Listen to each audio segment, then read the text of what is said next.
जय मसीह की दोस्तों, मैं राजू जाधव प्रभु यीशु मसीह के मीठे और मधुर नाम में आप सभी का स्वागत करता हूं। तो आज हमारा यहाँ पर इस वीडियो का टॉपिक है, हम परमेश्वर के साथ समय कैसे बिताएं।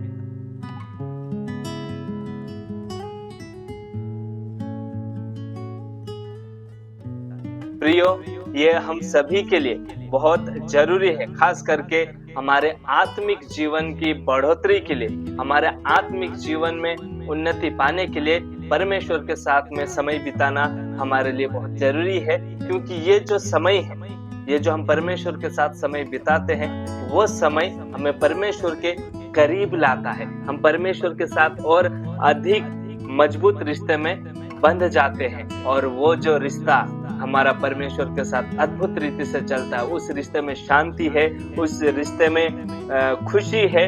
और वो जो रिश्ता हमारा बन जाता है परमेश्वर के साथ समय बिताने के द्वारा, उसमें हमें हमारे जीवन के अनेक चुनौतियों का सामना करने का सामर्थ्य भी देता है, शक्ति देता है।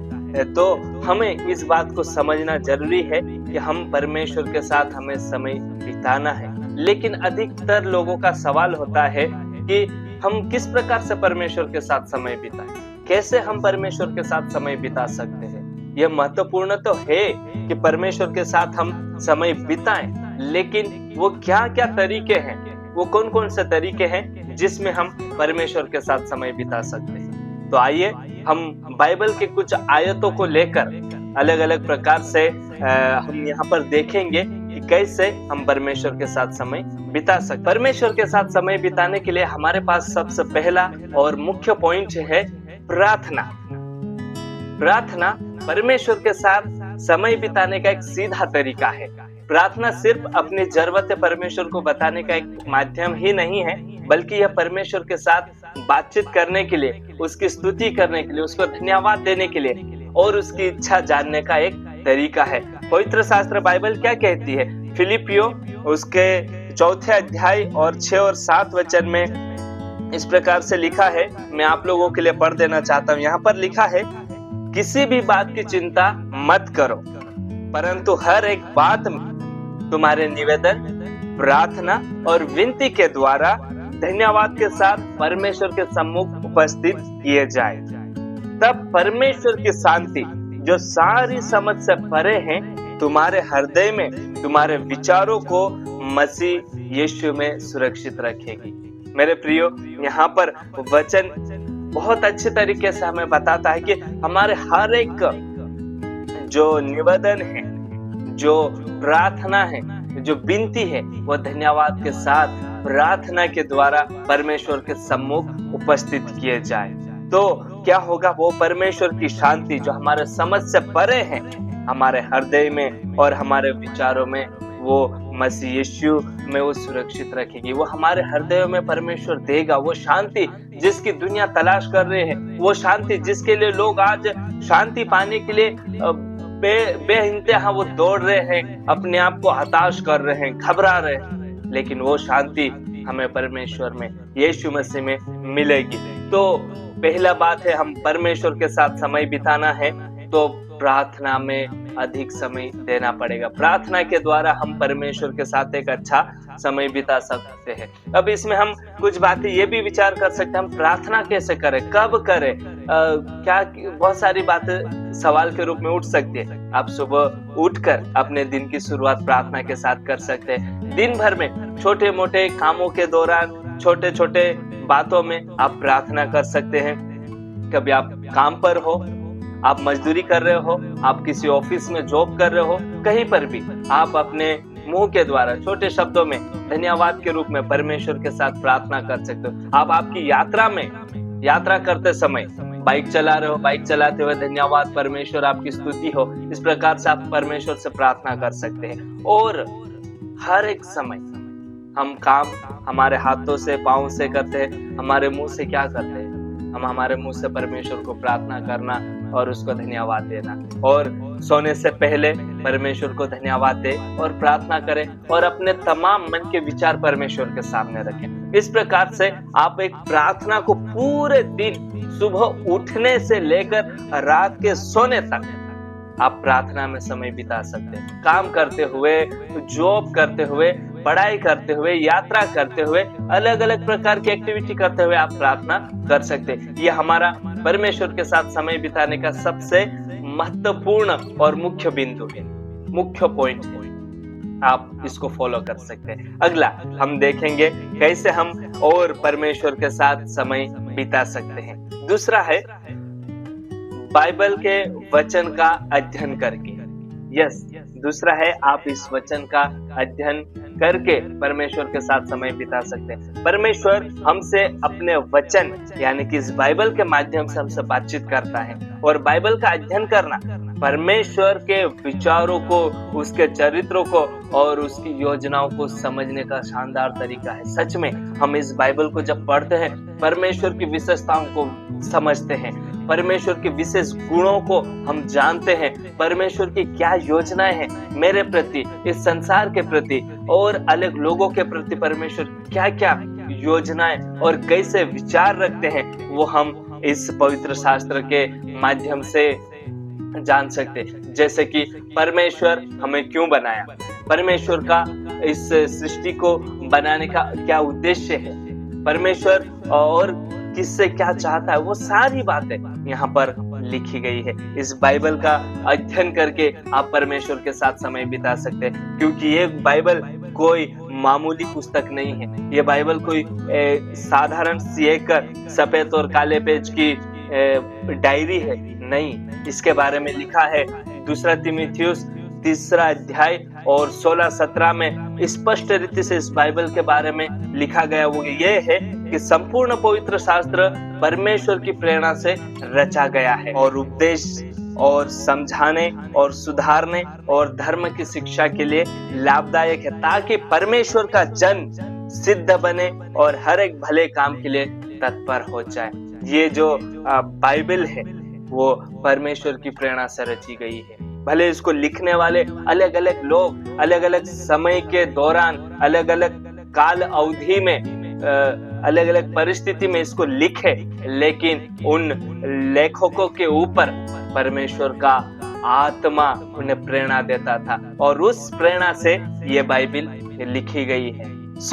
ये बाइबल हमें परमेश्वर के बारे में और उसके गुणों के बारे में और बहुत सारी बातों में जानने के लिए मदद करते हैं। और खास करके यहाँ पर क्या लिखा है, ये क्यों लिखा गया है, उपदेश देने के लिए, समझाने के लिए, सुधारने के लिए और धर्म की शिक्षा के लिए लाभदायक है। आज व्यक्ति को सच में एक धार्मिक आध्यात्मिक शिक्षा की भी जरूरत है। सेकुलर पढ़ाई बहुत करते हैं, बहुत सारी डिग्रियों की पढ़ाई कर लिए, लेकिन उनमें नैतिकता नहीं है, उनमें धार्मिकता नहीं है। उसके लिए बाइबल है जो नैतिकता को सिखाए, जो आध्यात्मिक गुणों को हमारे अंदर विकसित करे।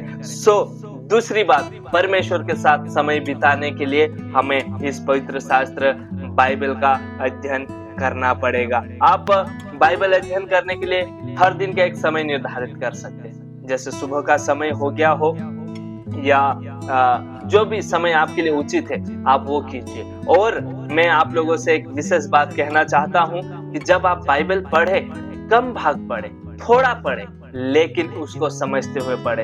इन दिनों में मेरे कई दोस्तों को मैं देख रहा हूँ, वो कंपटीशन कर रहे हैं बाइबल पढ़ने के लिए। आज मैं 10 पेज पढ़ा, आज मैं 20 अध्याय पढ़ लिया, आज मैं इतना पढ़ लिया, लेकिन पढ़ना इतना ही काफी नहीं है। मेरे प्रियो, मैं आप लोगों को अप्रिशिएट करता हूँ कि आप बाइबल पढ़ रहे, बहुत अच्छी बात है, लेकिन उसके साथ आप इसको समझिए, इसकी गहराई को भी समझते हुए जब आप बाइबल का अध्ययन करोगे, मैं बोलूं परमेश्वर की जो गुप्त योजनाएं हैं, जो परमेश्वर की विशेष रहस्य हैं, जो परमेश्वर का वचन आपको कुछ बताना चाहता है, उसको आप जान पाओगे। नहीं तो केवल पढ़ के और आगे निकल जाओगे। इतना ही नहीं, आप इसको समझना जरूरी है। और तीसरी बात, परमेश्वर के साथ समय बिताने के लिए इसी हमारे दूसरे पॉइंट से जुड़ा हुआ है जो मैंने आपको बताया है, बाइबल अध्ययन के साथ साथ बाइबल वचन का मनन कर। मेरे प्रियो, हम केवल पढ़ने वाले इतना ही नहीं, मनन करने वाले भी बनना है, क्योंकि परमेश्वर के वचन का गहराई से विचार करना हमारे लिए बहुत जरूरी है, क्योंकि जब हम गहराई से उसके ऊपर मनन करते हैं, उसके संदर्भों को देखते हैं, वो कब लिखा गया है, किसके लिए लिखा गया है, क्यों लिखा गया है, इसका लिखने का, इसका बताने का क्या उद्देश्य है, और वो आज के संदर्भ में, आज की परिस्थिति में हमारे जीवन में कैसा लागू होता है, ये एक एक बातों के ऊपर मनन करना, ये होता है बाइबल वचन का मनन करना। तो आप इस प्रकार से वचन को मनन करके और गहराई से उसकी बातों को जान सकते हो। तो जैसे हमने एक बाइबल रीडिंग प्लान कैलेंडर बनाया है, उसका लास्ट में एक वचन लिखा हुआ है, कुलुस्सियों 2 अध्याय और उसके 7 वचन में लिखा है कि यीशु मसीह में ही, यहाँ राठी भाषा में लिखा है, ईसुत मां मूले ऊंडा करता जाऊं एने तेरत मां वधता जाऊं। कुलुस्सियों 2:7 मतलब यीशु मसीह में अपनी जड़ें को और गहरे करते जाओ और उसमें बढ़ते जाओ। जब तक हम वचन का मनन गहराई से नहीं करेंगे, वचन में हम गहराई से नहीं जाएंगे, हम यीशु मसीह में भी हमारी जड़ें मजबूत नहीं हो पाएगी। केवल पढ़ना और पढ़ना, लेकिन एक कहावत है ना, आगे पाठ पीछे सपाट, वैसा हमारा ये बाइबल अध्ययन के समय में नहीं होना चाहिए। इसलिए भजन संहिता उसका 1 अध्याय और 2 वचन में लिखा है, हम उस आयत को अच्छे से जानते हैं। पहला आयत में क्या लिखा है कि क्या ही धन्य है वह पुरुष जो दुष्टों की युक्ति पर नहीं चलता और ना पापियों के मार्ग में बैठता है, परंतु वह तो यहोवा की व्यवस्था से प्रसन्न रहता है और रात दिन उस पर ध्यान करते रहता है। मेरे प्रियो, वचन हमें कहता है कि वह व्यक्ति धन्य है जो रात दिन उसके ऊपर ध्यान करते रहता है, मनन करते रहता है। सो हमें बाइबल के वचनों का मनन भी करना है। उसको कैसे करेंगे? बाइबल का एक छोटा कोई भाग, कोई आयत ले ले और उसमें से कुछ सवाल पूछे। जैसे मैंने अभी थोड़ी देर पहले बताया, ये क्यों लिखा गया है, किसके लिए लिखा गया, कब लिखा गया, और इसमें क्या कहना चाह रहा है ये वचन और मेरे जीवन में कैसे लागू होता है। इस प्रकार से आप ये बातें सोचे और उसका अर्थ निकाले। उसके लिए आप कोई कमेंट्री बाइबल या कोई और सपोर्टिंग बुक्स ले सकते हैं जो उससे संबंधित है, और बाइबल के वचन को आप अच्छे से मनन कर सकते हैं। और चौथी बात है, स्तुति और आराधना के द्वारा हम परमेश्वर के साथ समय बिता सकते हैं। मेरे प्रियो, परमेश्वर की स्तुति करना, उसको आराधना करना, उसे महिमा देना है, उसके प्रति अपने आप को आभारी मन से प्रकट करना है, उसका आभार व्यक्त करने का एक बहुत अच्छा तरीका है। आप धन्यवाद के माध्यम से, स्तुति के माध्यम से, आराधना के माध्यम से परमेश्वर के जो उपकार है, जो दया है, उनको याद कर सकते हैं और धन्यवाद दे सकते हैं। तो इसलिए आराधना करना, स्तुति करना हमारे लिए बहुत जरूरी है। ये हमारे दिलों को परमेश्वर की ओर मोड़ता है, हमारे मनों को परमेश्वर की ओर लेके जाता है और उसकी भलाई याद दिलाता है। तो आराधना करना और प्रार्थना करने के द्वारा आप परमेश्वर के साथ अच्छा और अद्भुत समय बिता सकते हैं। बाइबल कहती है भजन संहिता 100 अध्याय और उसके 4 आयत में कि उसके फाटकों में धन्यवाद के साथ प्रवेश करो और उसके आंगनों में स्तुति के साथ उसका धन्यवाद करो और उसके नाम को धन्य कहो। मेरे प्रियो, सच में आराधना करना, स्तुति करना हम कैसे कर सकते हैं? हम गीत गाएं, परमेश्वर के जो बातें उसे याद करते हुए गुनगुनाते रहें। भले आपकी आवाज अच्छी ना हो, लेकिन आप गाइए, परमेश्वर के लिए गाइए, उसे धन्यवाद कहिए और उसके महानता, उसके जो विशेष दया करुणा, उसको याद करते हुए परमेश्वर को धन्यवाद दे। इसके लिए आप कोई विशेष समय भी निर्धारित कर सकते हैं, या फिर जैसे मैं प्रार्थना के समय कहा, आप जैसे हर समय प्रार्थना कर सकते, हर समय आप धन्यवाद के गीत मन में गुनगुना सकते हैं। आप किसी ऑफिस में काम कर रहे हैं, कंप्यूटर चला रहे हैं, फाइल लिख रहे हैं, वो करते हुए गीत गाइए, परमेश्वर के नाम की महिमा हो, उसकी स्तुति हो, धन्यवाद के साथ स्तुति गाओ। बहुत सारे गीत हैं, उनको मनन करते रहिए, गाते रहिए और इस प्रकार से आप दिन भर परमेश्वर की स्तुति कर सकते हैं। और 5वां और आखिरी पॉइंट है, दूसरों की सेवा के द्वारा हम परमेश्वर के साथ समय बिता सकते हैं। ये कैसे है?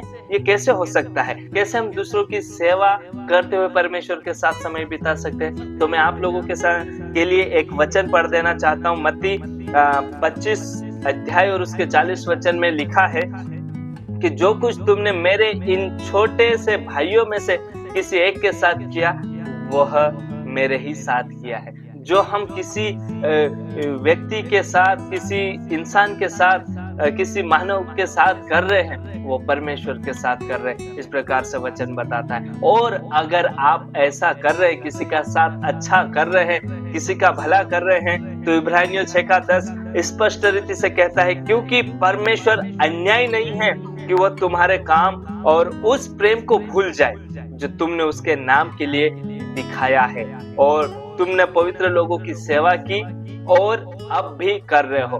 जो कुछ आप किसी की सेवा कर रहे हैं, किसी को प्रेम दिखाया है, किसी की भलाई की है, किसी की मदद की है, उसे परमेश्वर भूलता नहीं है, उसे याद रखता है।